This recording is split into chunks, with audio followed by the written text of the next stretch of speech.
Okay everyone, it was a normal day in the monthly expiry. आज उतना कुछ खास मोमेंटम मिला नहीं। अगर हम देखते तो 11 बजे के आसपास से जो शुरू हुआ मार्केट साइडवेज होना, 10:30 बजे के आसपास से एकदम एंड तक मार्केट साइडवेज ही रहा। 245 का सेटअप एक सडन स्किप, मतलब एक सडन स्पाइक दिया। 3 रुपए का चीज़ें 18 रुपए 20 रुपए तक भी गया, लेकिन उसके अलावा कुछ भी उस तरह का मोमेंटम हुआ नहीं। 2 दिन से मैं थोड़ा सा मेरा तबीयत थोड़ा सा ठीक नहीं था, इसलिए वीडियो नहीं आया। आज से फिर से रेगुलर आएगा। तो अब हम देखेंगे कल 28 मार्च को मैं किस तरह से प्लान आउट करूंगा। कल फ्राइडे होगा, कौन सा इंपॉर्टेंट लेवल्स होगा निफ्टी के लिए, सब कुछ ये वीडियो में डिस्कस करेंगे। तो hey everyone, welcome back to my YouTube channel the Bengal trader. I hope you guys are doing absolutely fine. Okay, अगर हम डेली टाइम फ्रेम में जाते हैं तो ये एक डेली ऑर्डर ब्लॉक एरिया था। यहाँ से अच्छा खासा मोमेंटम मार्केट ने हमें दिया है। ऑर्डर ब्लॉक एरिया आपके पहले लिक्विडिटी नहीं था, तो ऑब्वियसली रूल्स के वाइज क्या हुआ नहीं हुआ आप लोग को पता है। उसके बाद 400 पॉइंट का मोमेंटम मिला है, जो कि हम एक्सपेक्ट कर रहे थे कि मार्केट काइंड ऑफ ये गैप के आसपास आए। ये अगर हम ठीक से देखते हैं ना, ये गैप के आसपास आया भी। प्रॉपरली गैप फिल नहीं हुआ, बट हाँ ठीक है, एक फीलिंग का जो एक काइंड ऑफ एक चीज़ें होता है, काइंड ऑफ ट्राई होता है, वो मार्केट ने किया है। तो हम वी कैन नॉट कंप्लेन, अच्छा खासा मोमेंटम मिला। अब कल के लिए कैसे प्लान करना है, देखिए वीकली कैंडल पे अगर आप जाओगे ना, तो ये कैंडल फॉर्म नहीं हुआ है। कल का दिन इसके पास है। अगर वीकनेस आया, नेक्स्ट वीक पे वीकनेस आ सकता है, और नेक्स्ट मंथ पे भी हमें अच्छा खासा वीकनेस देखने को मिल सकता है। वाई? क्योंकि अगर हम मंथली एनालिसिस को याद करते तो हमने क्लियरली मेंशन किया था ये मंथ ग्रीन के साइड क्लोज हो सकता है। 6.5% का मूवमेंट हो गया।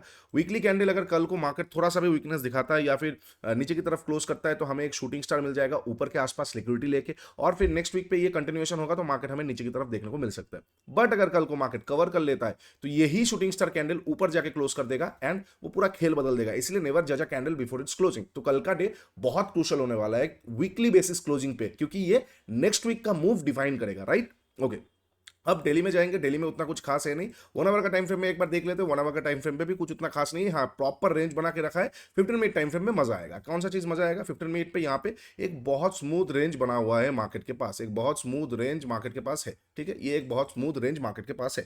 ऊपर का लिक्विडिटी लिया गया है, नीचे का लिक्विडिटी नहीं लिया गया है, ठीक है। तो डाउन साइड का मोमेंट फास्ट आ सकता है। ऊपर में जाने के लिए नीचे का लिक्विडिटी लेना थोड़ा सा अनिवार्य, अनिवार्य नहीं बोलूंगा, एटलीस्ट थोड़ा सा इंपॉर्टेंट होता है। तो कल को अगर मार्केट फ्लैट ओपन होता है, फ्लैट ओपन होता है, फ्लैट ओपन होकर नीचे आता है, यहां पे कंफ्यूजन क्रिएट होगा। क्यों यहां पे कंफ्यूजन क्रिएट होगा?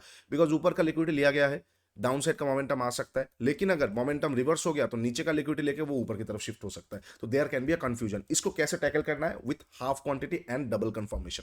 तो अगर मार्केट फ्लैट ओपन होकर नीचे आता है, इस लेवल के नीचे निकलता है, मैं एक बार कैंडल क्लोज करेगा, एक बार कैंडल क्लोज करेगा, उसके नीचे निकलेगा, मैं शॉर्ट साइड का ट्रेड ले लूंगा। मेरा शॉर्ट साइड का पोजीशन बनना चालू होगा। थोड़ा ऊपर का स्टॉप लॉसेस ये एरिया तक का फिर से टारगेट हो जाएगा, बिकॉज बहुत अच्छा खासा जगह है हमारे पास। 100-150 पॉइंट का जगह तो एकदम स्मूथली है, ठीक है। ये हो जाएगा कैंडल क्लोज किया। हाँ, ऐसा हो सकता है ये कैंडल जो क्लोजिंग है, कैंडल का क्लोजिंग मान के चलते बहुत बड़ा कर लिया, तो वहां पे तो it's okay, it's better to be safe than to be sorry. मतलब डायरेक्टली घुस नहीं सकते। हाँ, ये कैंडल क्लोजिंग के बीच में अगर मुझे 1 मिनट पे स्नाइपर मिल जाता है, तो मैं लोअर टाइम फ्रेम में जाकर थोड़ा बहुत क्वांटिटी ले सकता हूँ। बट प्रॉपर 15 मिनट का वो चीज़ें तभी होगा जब कैंडल 15 मिनट का क्लोज होगा, उसके नीचे निकलेगा, तो एक मोमेंटम एक्सपेक्ट किया जा सकता है ये लिक्विडिटी तक, ठीक है। अच्छा, सपोज कैंडल क्लोज नहीं किया, कैंडल क्लोज ना करता हुआ लिक्विडिटी ग्रैब मिल गया, तो वहां पे मैं बाइंग साइड में थोड़ा सा देख सकता हूं। ये एरिया तक मार्केट एक बार प्रोसीड कर सकता है। मार्केट में कुछ अलग चाल हो सकता है, थोड़ा सा ये एरिया तक एक बार 100-150 पॉइंट के लिए प्रोसीड कर सकता है। ये कब होगा? अगर कैंडल क्लोज नहीं किया, कैंडल क्लोज ना करते हुए लिक्विडिटी ग्रैब होकर कैंडल के ऊपर निकल जाता है, फ्लैट ओपन होकर नीचे आके ऊपर, ठीक है। अच्छा,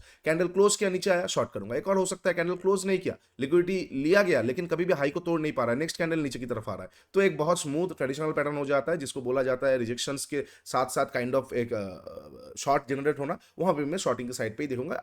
इधर side candle closing is important और weakness is important below this level. Okay, level में डायरेक्ट नहीं बोल पाऊंगा, वो अगेंस्ट द पॉलिसीज है, मैं ऐसे प्लान कर रहा हूँ, ठीक है। अच्छा, ये हो जाएगा अगर फ्लैट ओपन होकर ऊपर और नीचे की तरफ जाता है। अगर मार्केट गैप अप और गैप डाउन ओपन होता है, कहाँ पे गैप अप और गैप डाउन ओपन होता है? सपोज गैप ओपन होता है कहाँ पे?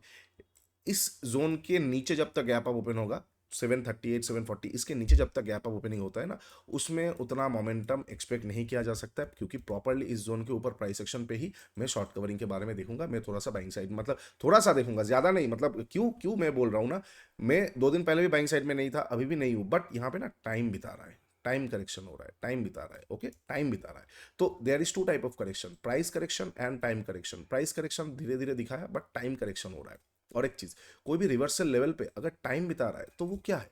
तो वो proper, if it is stopping at the top, then it is not a top. If it is waiting at the bottom, it's not a bottom. We remember it, right? क्यों? क्योंकि यहाँ पे अगर आप देखोगे, यहाँ पे टाइम नहीं बिताया, ऊपर चला गया, यहाँ पे टाइम नहीं बिताया, नीचे आ गया। अब अगर फिर से ऊपर की तरफ टाइम बिताने लगेगा ना, तो वहां पे दिक्कत आ सकता है। तो वहां पे मैं थोड़ा सा बाइंग साइड पे पोजीशन बना सकता हूँ। क्या, अगर फ्लैट गैप अप ओपन होता है ये एरिया पे, मैं थोड़ा वेट करूंगा, प्राइस एक्शन अगर आ गया तो मैं थोड़ा सा क्वांटिटी बाइंग कर सकता हूँ, छोटा छोटा टारगेट्स लूंगा। बाइंग साइड में मैं बड़ा बड़ा टारगेट्स बिल्कुल नहीं देखूंगा, लिक्विडिटी टू लिक्विडिटी बस, नथिंग एल्स। ठीक है, 1:3 आएगा, ठीक है। हाँ, 1:2 आ रहा है तब शायद मैं ट्रेड ना लूँ, but liquidity to liquidity, okay.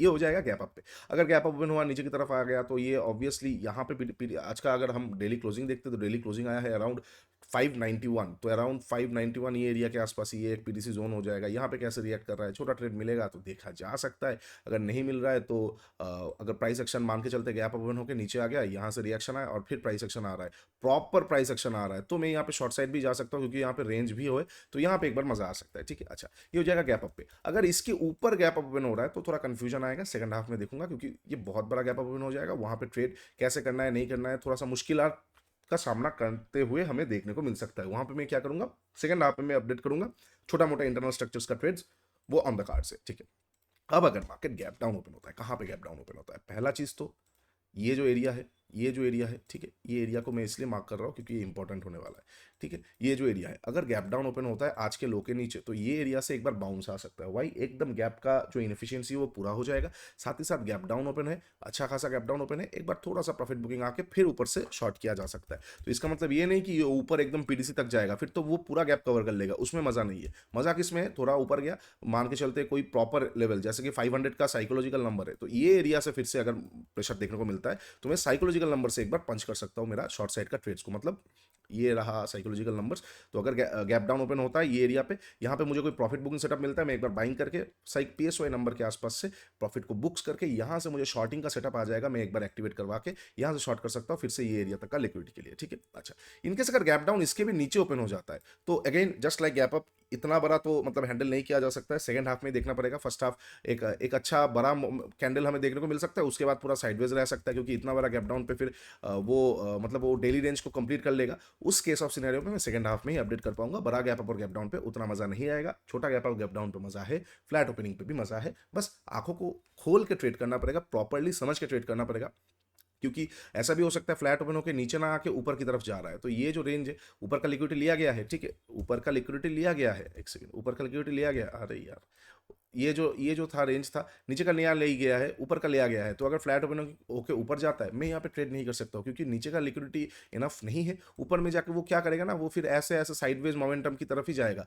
और इस तरह का साइडवेज मोमेंटम पे ना एज एन ऑप्शन बायर हमें मजा नहीं है। ऊपर से कल है फ्राइडे, तो 12 बजे के बाद ही ऑप्शन के प्रीमियम पे मूवमेंट आ सकता है, तो वहां पे मैं फंस जाऊंगा। इसलिए I need proper liquidity grabs to punch my trades, okay. तो ये हो जाएगा कल के लिए सारा पॉसिबल सिचुएशंस जहां पे मैं एक बार ट्रेड कर सकता हूँ। इसके बाहर का कुछ भी आएगा, आई एम नॉट इंटरेस्टेड। ऊपर से मैं 2 दिन से ट्रेड भी नहीं किया हूँ ठीक से, तो कल को पोजीशन थोड़ा हल्का भी रखूंगा क्योंकि अगेन एक ब्रेक के बाद थोड़ा सा हल्का पोजीशन रखना पड़ता है। This is part of your journey. तो आप भी इसी चीज़ों को फॉलो कीजिएगा, आपको बहुत सारा चीज़ें मिलेगा, मतलब बहुत सारा हेल्प मिलेगा। नीचे इंस्टाग्राम का लिंक दिया हुआ है, जाकर जरूर चेकआउट कर लीजिए। मेंटरशिप प्रोग्राम का भी लिंक दिया हुआ है, बहुत एडवांस चीज़ें हम वहाँ पे डिस्कस करते हैं, जाके जरूर चेकआउट कर लीजिएगा। आज के लिए इतना ही, टेक केयर, बाय बाय, तब तक के लिए ट्रेड स्मार्टली।